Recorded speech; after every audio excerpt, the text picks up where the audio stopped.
Fine. একদম উপরে কি আছে এখানে দেখা যাচ্ছে অ্যাপ। অ্যাপের ভিতরে আমরা একটু যাই কি আছে দেখি। অ্যাপের ভিতরে ঢুকলে অনেকগুলো ফোল্ডার দেখা যায়, একটা ফাইল দেখা যায়।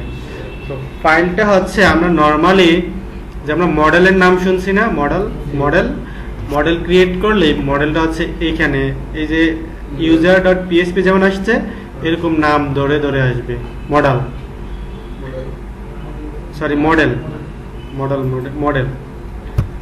এরপর হচ্ছে উপরটা আমাদের আপাতত দরকার নাই, এটা দরকার নাই। এরপর হচ্ছে HTTP টা আমাদের এখন দরকার। হ্যাঁ, HTTP এর ভিতরে ঢুকলে হচ্ছে কন্ট্রোলার্স আছে, হচ্ছে মিডলওয়্যার আছে, এটা হচ্ছে kernel.php নামে একটা ফাইল আছে।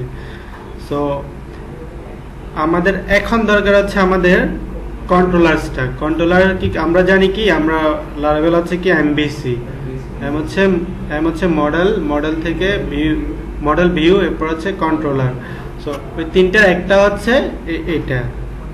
আমরা কন্ট্রোলারগুলো ক্রিয়েট করলে কন্ট্রোলারগুলো আছে এখানে এসে জমা থাকে। ফাইন।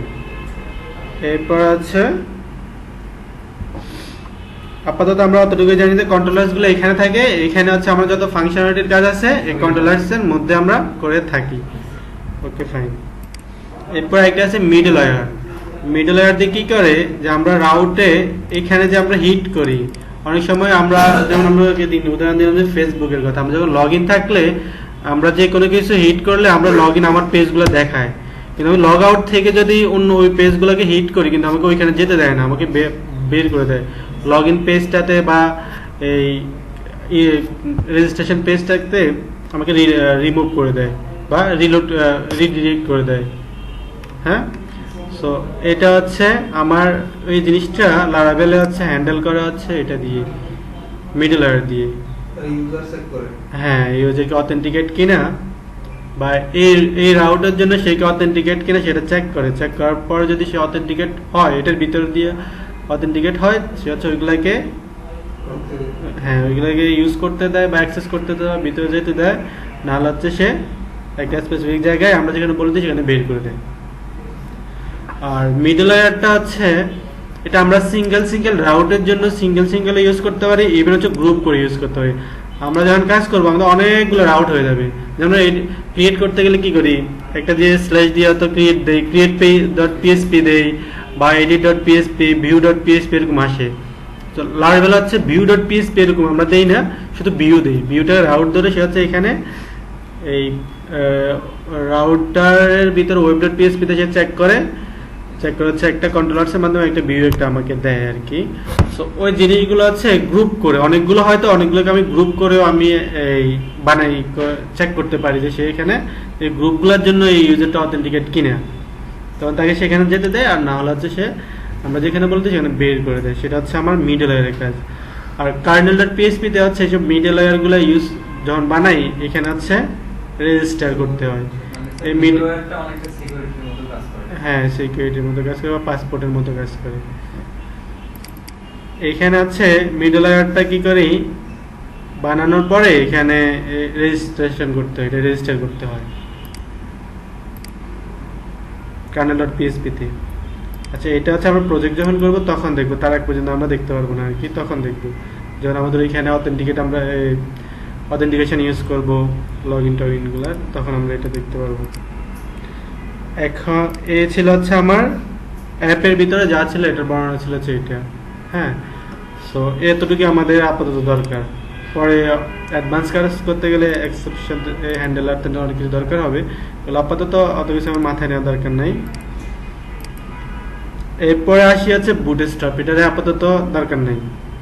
হ্যাঁ, সো এরপর আসেন config.php, config এটা আমাদের দরকার নেই, বাট এটার ভিতরে অনেক কিছু ফাইল আছে আমাদের।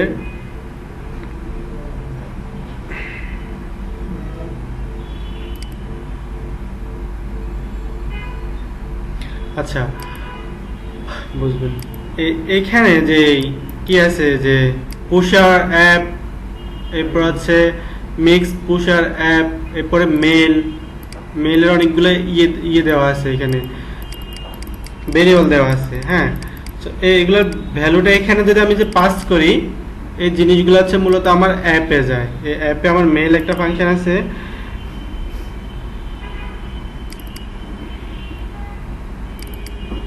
আচ্ছা এই মেল ড্রাইভারটা হচ্ছে ওই মেল ড্রাইভার এখানে দিলে সেটা হচ্ছে এখানে গিয়ে ধরে হচ্ছে আমাদের অ্যাপে কাজ করতে সুযোগ দেয় আর কি আমাদেরকে।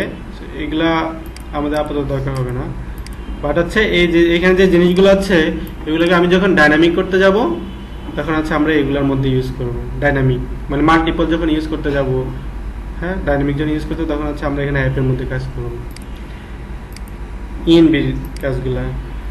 এরপর আসেন ডাটাবেজের মধ্যে আছে কি ফ্যাক্টরিজ আছে, মাইগ্রেশনস আছে, শিডিং আছে, শিট আছে, আর এখানে গিট ইগনোর নামে একটা ফাইল আছে। আচ্ছা এখানকার মধ্যে আমাদের এখন দরকার হবে যে মাইগ্রেশনসটা। আর মাইগ্রেশনসটা কি করে, এখানে হচ্ছে আমরা যে টেবিলগুলো বানাই একটা সফটওয়্যার করতে গেলে বা একটা ওয়েবসাইট করতে গেলে যে টেবিলগুলো আমার দরকার হয়, এই টেবিলগুলোর স্কিমা ফাইল এখানে আমরা তৈরি করি এই যে এরকম করি। করার পরে হচ্ছে সে এগুলা ডিফল্ট ভাবে তো দুইটা আছে,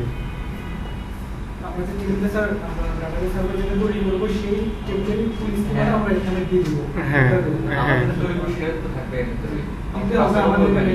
হ্যাঁ আমরা যে তুমি যে ইয়েটা তৈরি করবো, যে ডাটা তৈরি করবো, যে টেবিল তৈরি করবো, সেখানেই তো মূলত একটা তৈরি করবো আর কাজটা আমরা ওইখানেই করবো। হ্যাঁ আচ্ছা আমি বলি, আমাদের এখানে এটা কি বলছি মাইগ্রেশন ফাইল বলছি আমি। আমরা টেবিল ক্রিয়েট করার জন্য আমাকে আচ্ছা মাইগ্রেশন ফাইল আগে ক্রিয়েট করতে হয়। আমরা নর্মালি ওইখানে আমি তৈরি করে ফেলতে পারি, ডাটাবেজে তৈরি করে আমি কাজ করতে পারি, আমি ওইভাবে করব না। আমরা করব হচ্ছে লারাভেলে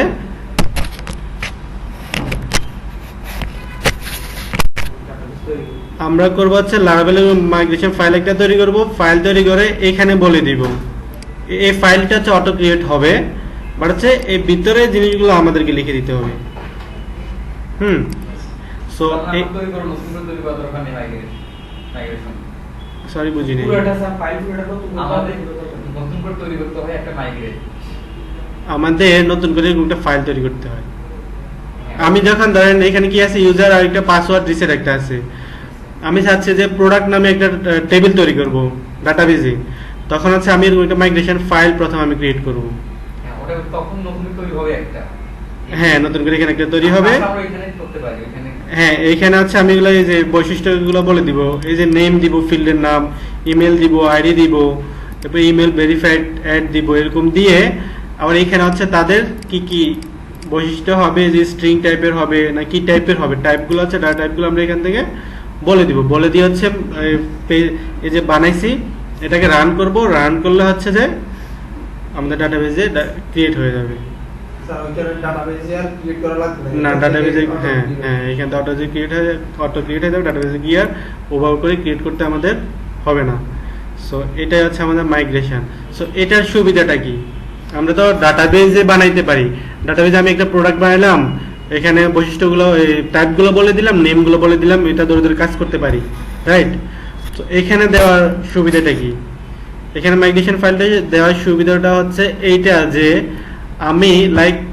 আমি এরকম 10টা টেবিল আছে, আমার মাইগ্রেশন ফাইল আছে আমার 10টা, আমি একটা সফটওয়্যার বানাই ফেলছি 10টা টেবিল দিয়ে, কমপ্লিট প্রজেক্ট শেষ। এখন হচ্ছে আমি কি করতেছি, আমার এই প্রজেক্টটাকে আমি যে কোনো সময় ইউজ করতে পারি, বা আমি একটা বানাই রাখছি, অন্য কোথাও গিয়ে আমি এটা ইউজ করবো বা ইনস্টল করবো অন্য কোনো একটা পিসিতে, আমি এই পিসিতে বানাইছি আপনাদের পিসি একটা থেকে ইনস্টল করবো। তো ইনস্টল করতে হলে আমাকে কি লাগে, আমার ডাটাবেসটা লাগে না, ডাটা আমরা কি করি যে রতে পিএসপি যারা কাজ করতে ছোটখাটো র পিএসপিতে আমরা যখন একটা প্রজেক্ট বানানোর পরে আমি যদি কাউকে হ্যান্ডেল প্রজেক্টটা দিয়ে দিতে হয়, তাকে আমি কি করি ডাটাবেসটা ডাউনলোড করি, প্রজেক্টটাও কম্প্রেস করে আমি দুটো একসাথে তাকে দিয়ে দিই।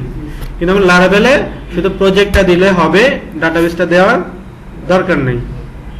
ডাটাবেসটা আছে যে 10টা টেবিল ছিল, এই মাইগ্রেশন ফাইল যতগুলো থাকবে এগুলোকে মাইগ্রেট চালাইলে এই 10টা টেবিল অটো ক্রিয়েট হয়ে যাবে, তখন আমাকে আর ডাটাবেসটা পাঠাইতে হচ্ছে না। হ্যাঁ এই জিনিসটা হচ্ছে মাইগ্রেশন ফাইলগুলোর সুবিধা। সো আমরা এইভাবে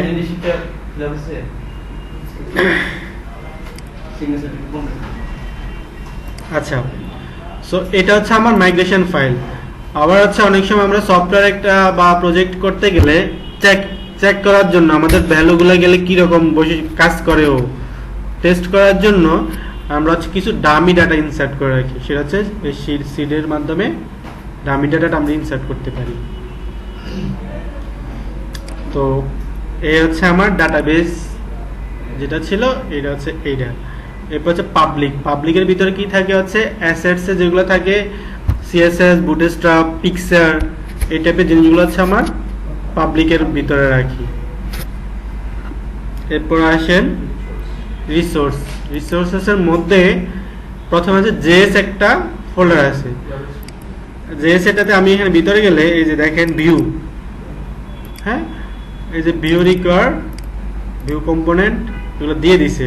লারাভেলের সাথে আমরা ফ্রন্ট এন্ড তো বুঝি, ফ্রন্ট এন্ডের ফ্রেমওয়ার্ক একটা আমাদেরকে শিখতে হয় একটা সময় পরে। আমরা প্রথম দিকে আমরা কি করি jQuery দিয়ে করি, হ্যাঁ, বাট একটা সময় পরে আমাদেরকে একটা ফ্রেমওয়ার্ক নিতে হয় ফ্রন্ট এন্ডের। যেমন হচ্ছে ফ্রন্ট এন্ড বলতে জাভাস্ক্রিপ্টের একটা ফ্রেমওয়ার্ক নিতে হয়, অ্যাঙ্গুলার জেএস, ভিউ জেএস বা রিঅ্যাক্ট। এখন এই তিনটাই সবচেয়ে বেশি পপুলার, এই তিনটার একটা নিতে হয়, হ্যাঁ। সো তবে লারাভেল বলছে কি তুমি রিঅ্যাক্ট ভিউটা ইউজ করো আমার সাথে, সে ডিফল্ট ভিউটা এখানে ইনস্টল করে দেয়।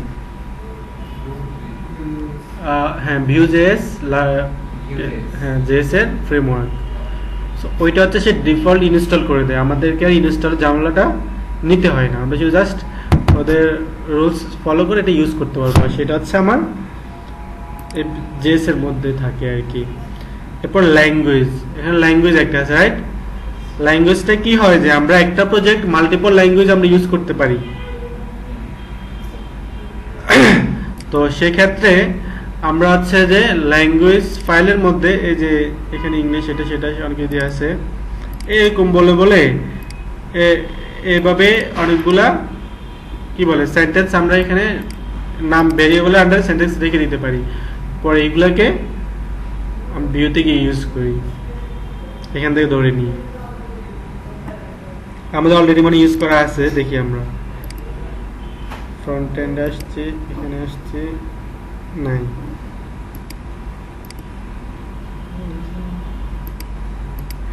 এই যে এখানে নাম দিছি না পাসওয়ার্ড, এরপরে কি বলছে এখানে password must be at least 8 character reset.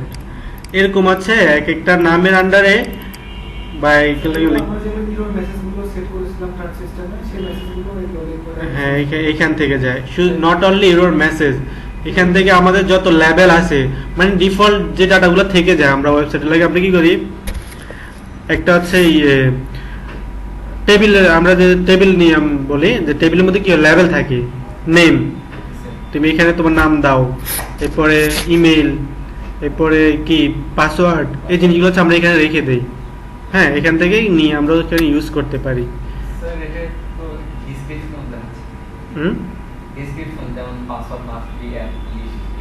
হ্যাঁ এটা হচ্ছে আমার এরর মেসেজটা বলতেছে। আমি ওইখানে এটা ইউজ করলে এই যে নেমটা ইউজ করলে যেখানে আমি লাইক আচ্ছা কি হচ্ছে আমি দুটা ভ্যালিডেশন চালাইছি, সে হচ্ছে যে এই ক্যারেক্টারটা আমাদের যে ক্রাইটেরিয়াটা মানে ফিল আপ করতে পারে নাই, তখন আমি তাকে রিডিরেক্ট করে দিই। রিডিরেক্ট করার সময় তাকে একটা মেসেজ পাস করে দিই, এটা হচ্ছে সেই মেসেজটা। আর সেই মেসেজটা পাস করার জন্য আমি এখানে জাস্ট এই পাসওয়ার্ডটা ওদের রুলস ফলো করে পাসওয়ার্ডটা পাস করলেই এই টোটাল টেক্সটটা আমার এখানে হয়ে যাবে। এবার হচ্ছে আমি যদি 10 জায়গায় এটা 10টা জায়গায় যদি আমি এটা ইউজ করতে হয় তখন জাস্ট আমি পাসওয়ার্ডটা 10টা জায়গায় ইউজ ক্রিয়েট করে দিলে আমার কাজটা হয়ে যাবে, তখন আর আমার এত বড় একটা সেন্টেন্স লিখতে হচ্ছে না। এটা হচ্ছে আমার ল্যাঙ্গুয়েজ। তো এরপর হচ্ছে সাস, এটা কি করে, এটা হচ্ছে সিএসএস এর কি সাস কেউ কখনো ইউজ করেন নাই, ইউজ করতে হবে, হ্যাঁ আস্তে আস্তে। তারপর ব্যাক এন্ড ডেভেলপার আমাদের লাগে না। সো এই সাসটা কি আজকে বাসায় গিয়ে একটু দেখে নিন, বা ভিউ জেসটা একটু মানে আইডিয়া নিয়ে রাখেন আর কি, জানতে হবে না এখনো, ঠিক আছে। তো এরপর আসেন কি ভিউজ, এটা হচ্ছে আমাদের দরকার এখন। এখানে তো যত আমাদের ফ্রন্ট এন্ডের যতই কিছু থাকবে সবই এখানেই থাকবে, হ্যাঁ। সো ভিউজটা আমরা জানি। রাউটের মধ্যে একটা আছে api.php, server.php, console.php, web.php। আমাদের এখন web.php টা লাগবে। আমরা যখন হচ্ছে API ক্রিয়েট করতে যাব তখন হচ্ছে আমার api.php টা লাগবে। API হচ্ছে লাইক আমি একটা সফটওয়্যার বানাইছি, ওয়েব অ্যাপ্লিকেশন, ওয়েবসাইট বানাইছি বা ওয়েব একটা অ্যাপ্লিকেশন বানাইছি। আমি চাচ্ছি কি যে একটা অ্যাপ বানাবো, অ্যান্ড্রয়েড অ্যাপ, iOS অ্যাপ। তখন অ্যাপটা কিসের উপর, আমার যে ওয়েব অ্যাপ্লিকেশনটা বানাচ্ছি সেটার উপরে আমি একটা বানাবো মোবাইল অ্যাপ। তো তখন হচ্ছে আমাকে অনেকগুলা এই অ্যাপিআই ক্রিয়েট করে রাখতে হয়। অ্যাপিআই ক্রিয়েটের মাধ্যমে হচ্ছে আমি আমার অ্যাপে আর হচ্ছে ওয়েব অ্যাপ্লিকেশন কি হয়, মানে ওয়েবে থাকে, ওয়েবের অ্যাপ্লিকেশনটা আর হচ্ছে অ্যাপের অ্যাপ্লিকেশন দুটো ইন্টিগ্রেট করতে পারি, একসাথে করে কাজ করতে পারি। সো অ্যাপিআইটার পরে এখন আপনার ওইখানে যাইতে একটু সময় লাগবে। যাই হোক, এখানে হচ্ছে web.php, এটা হচ্ছে আমরা রাউটগুলো ধরবো, রাউটগুলো ধরে কোথায় কি যাবে সেটা আমরা বলে দিব, এখান থেকে আমরা সেখানে চলে যাব। এরপর আসেন এগুলো ব্যান্ডারের মধ্যে হচ্ছে আমরা যতগুলা আমরা এখানে কি বলে ওই হেল্পিং হ্যান্ড যতগুলো ফাংশন মেথড ইউজ করি সবগুলো হচ্ছে এখানে ভিতরে কোথাও না কোথাও থাকে। হ্যাঁ, এগুলোর ভিতরে আছে আর কি। তো আমরা যখন করতে যাব, অথটা ইউজ করতে যাব, তখন এখানকার কিছু জিনিস আমরা ইউজ করব, এখন না। এরপর ইএনবির মধ্যে হচ্ছে আমরা ডাটাবেজের কানেকশনটা বা ডাটাবেজের জিনিসগুলো এখানে দিয়ে থাকি আর কি। আবার হচ্ছে আমরা যদি কোনো এই যে মেইল ইউজ করতে যাই বা কোনো এই কি বলে এগুলা লাইক হচ্ছে কোনো gateway, payment gateway, SMS gateway, এসবগুলো যদি ইউজ করতে যাই তখন এগুলোকে এখানে রেজিস্টার করতে হয়। আচ্ছা, এরপর আসেন STAccess আর্টিজান কম্পোজিটর ক্লাসেন। STAccessটা কি করে, এটা দিয়ে আমাদের প্রজেক্টটা এই যে আমি বললাম না অ্যাক্সেস দেখলাম না, ওই জিনিসগুলো হচ্ছে এখান থেকে কোথায় কোথায় যাবে, কোনটা ইউজ প্রথম কোন ফাইলটা শো হবে, এই জিনিসগুলো হচ্ছে এখান থেকে বলে দেয়। হ্যাঁ, কোথায় থেকে কোন জায়গা থেকে কোন জায়গাটা ইউজ হবে আর কি। সো এটা লাগবে না। আর এটা হচ্ছে composer.json আছে, এটার মধ্যে কি হয়, আমরা যতগুলো হচ্ছে প্যাকেজ ইনস্টল করি, লারাভেল কাজ করতে অনেকগুলো প্যাকেজ ইনস্টল করব। সো প্যাকেজগুলো হচ্ছে ইনস্টল করলে এখানে কোথায় এখানে একটা এগুলো চলে আসে। আর আছে এখানে আমি লারাভেল ভার্সনটা দেখতে পারি, ঠিক আছে। সো এটা হচ্ছে আমার লারাভেলের ওভারভিউ আর কি। সো আমরা ওভারভিউটা আছে আমি এটা আলাদা করে রেখে দিচ্ছি আজকে ক্লাসের জন্য।